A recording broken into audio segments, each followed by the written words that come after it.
Hello friends! Welcome to my YouTube channel, and here I am going to show you the important multitasking hidden features in iPadOS 15.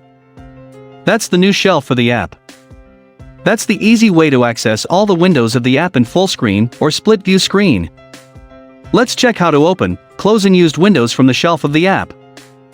Once we open the app like Notes or Pages from the app library or from the home screen, you will see the multitasking menu and 3 dots at the top center of the iPad screen within the app.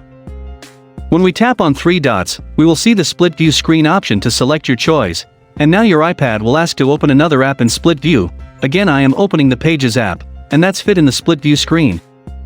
Now we can close the split screen with the center slider.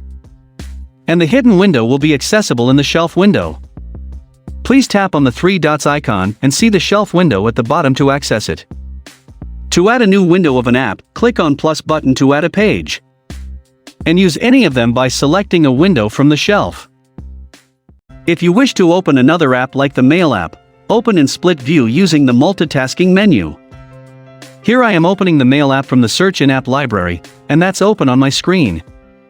Now, when I need another window of Pages app, we can access it from the top 3 dots in the individual app. To close the unused window from the shelf, swipe up the preview thumbnail to the top and lift up to close it.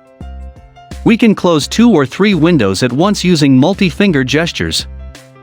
Otherwise, go to the app switcher screen and find the windows of the app, and close manually like earlier. Please remember this, shelf windows of the app are accessible only when we open 2 or more windows of one app that support the shelf. Some app doesn't support like Photos. But it works amazing with Safari, Notes, Pages, Number, and more. I hope you enjoyed this multitasking feature on your iPad. Check out more feature video guide in the i-box or in the video description. Don't miss to like and share these tips with your friends and comment on me.